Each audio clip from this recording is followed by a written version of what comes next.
దసరా సందర్భంగా వచ్చే మూలా నక్షత్రం రోజున సరస్వతీదేవిని పూజించుకోవడం సాంప్రదాయం. చదువుల తల్లిగా, వాక్కును నియంత్రించే వాగ్దేవిగా, బుద్ధిని వికసింపజేసే శక్తిగా సరస్వతి అమ్మవారి ప్రాధాన్యత అంతా ఇంతా కాదు.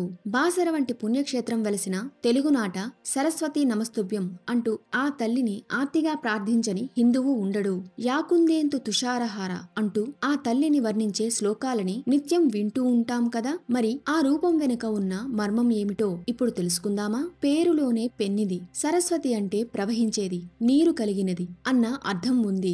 వేదకాలంలో సరస్వతి అనే నది ఉన్నదని, అది ఇప్పుడు అంతర్వాహినిగా ప్రవహిస్తూ ఉన్నదని మనకు తెలిసిందే. ఆర్యులు తమ తొలి రోజులలో సరస్వతీ నదీ తీరాన నివసించారన్న వాదనలు ఉన్నాయి. ఆ వాదనలకు బలాన్ని చేకూరుస్తూ ఋగ్వేదంలో సరస్వతీ నది ప్రస్తావన ప్రముఖంగా కనిపిస్తుంది. అలా తమకు జీవితాన్ని అందించిన నదీమ తల్లిని జ్ఞానానికి కూడా ప్రతిరూపంగా భావించడంలో ఆశ్చర్యం ఏముంది? ప్రవహించేది అన్న ఈ పేరు జ్ఞానానికి కూడా వర్తిస్తుంది. పైగా సరస్వతి అన్న పేరుకి తన గురించి ఎరుకను కలిగించేది. సార స్వ అన్న తీరులో కూడా కొందరు అన్వయిస్తూ ఉంటారు. జ్ఞానానికి ఉండాల్సిన లక్ష్యం తన గురించి తాను తెలుసుకోవడమే కదా. పుస్తకం. అమ్మవారు 4 చేతులతో ఉన్న చిత్రాలు మనకి కనిపిస్తూ ఉంటాయి. ఆమె చేతులలో ఒక్కటంటే ఒక్కటి కూడా ఆయుధం లేకపోవడం విశేషం. అమ్మవారు ఒక చేతిలో పుస్తకాన్ని ధరించి ఉంటారు. లౌకికమైన చదువులలో ముందుకు సాగేందుకు తగిన ధారణని అందిస్తానన్న అభయాన్ని అందిస్తుంటారు. వీణ. చదువంటే కేవలం పుస్తక జ్ఞానమే కాదు కదా. జీవితాన్ని సాఫల్యం చేసుకోవాలంటే ఏదో ఒక కళలో ప్రావీణ్యత ఉండాల్సిందే.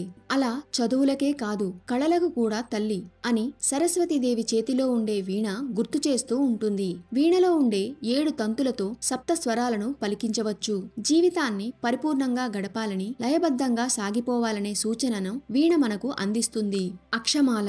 పుస్తకాలు చదువుకోవడం ఏదో ఒక కళలో ప్రావీణ్యత సంపాదించడం మంచిదే. మరి ఆధ్యాత్మిక సాధనం? ఏ పని చేస్తున్నా, ఏ లక్ష్యాన్ని ఛేదిస్తున్నా మనసులో భగవంతుని పట్ల అచంచలమైన విశ్వాసం ఉండాలన్నది పెద్దల మాట కదా. నిరంతరం సాగే ఆ స్మరణకు చిహ్నమే అమ్మవారి చేతిలో ఉన్న జపమాల. కమలము. సరస్వతి అమ్మవారు కమలం మీద కూర్చొని ఉన్నట్లుగా పురాణాలు పేర్కొంటున్నాయి.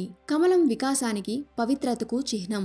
మనిషి ఎక్కడ ఉన్నా తన వ్యక్తిత్వాన్ని నిలుపుకోవాలనే తపనకు సూచన. జాగృతమైన కుండలిని శక్తికి సైతం కమలం ప్రతిరూపం.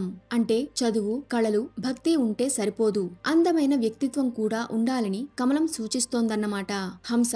హంస నీటిని, పాలని విడదీస్తుందని పురాణ కథలు చెబుతూ ఉంటాయి. ఇలాంటి హంసలు హిమాలయాల్లో ఉంటాయని ఇప్పటికీ చాలా మంది నమ్ముతారు. ఆ నమ్మకం సంగతి అలా ఉంచితే, లోకంలో మంచిని చెడుని విడదీసే విచక్షణకు ప్రతీకగా ఈ హంసను పేర్కొంటూ ఉంటారు.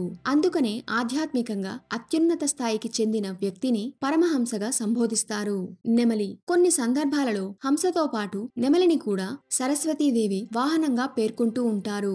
నెమలి మామూలు సందర్భాలలో ఒద్దికగా కనిపిస్తూనే తగిన వాతావరణం వచ్చినప్పుడు పురివిప్పి ఆడుతుంది. జ్ఞానాన్ని కలిగి ఉండడం ఎంత ముఖ్యమో దానిని ఆర్భాటం కోసం కాకుండా అవసరాన్ని బట్టి వినియోగించుకోవాలనే సూచన నెమలి అందిస్తోంది. పురివిప్పిన జ్ఞానానికి చిహ్నంగా నిలుస్తోంది. ధవళ వస్త్రాలు. సరస్వతీదేవి తెల్లటి వస్త్రాలను ధరించడమే కాదు, ఆమె చుట్టూ ఉన్న కమలము, హంస, పూలదండ, అక్షమాల వంటివి కూడా తెల్లటి రూపంలోనే ఉంటాయి. తెలుపు స్వచ్ఛతకు చిహ్నం. అంతేకాదు, దూది నుంచి లభించే వస్త్రం ఎప్పుడూ తెల్లగానే ఉంటుంది. దానికి రంగు వేయడంతోనే దాని సహజత్వాన్ని కోల్పోతుంది.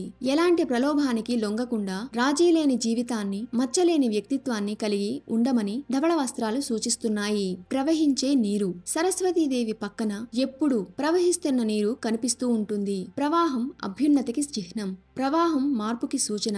ఎంత చదువు, విచక్షణ, వ్యక్తిత్వం ఉన్నా అది తనలోనే నిలిచిపోతే మనిషి బురదగుంటలా మారిపోతాడు. 10 మందికి ఉపయోగపడి లోకానికి ఆదర్శంగా నిలిచిన రోజునే అతని జీవితం సార్థకమవుతుంది.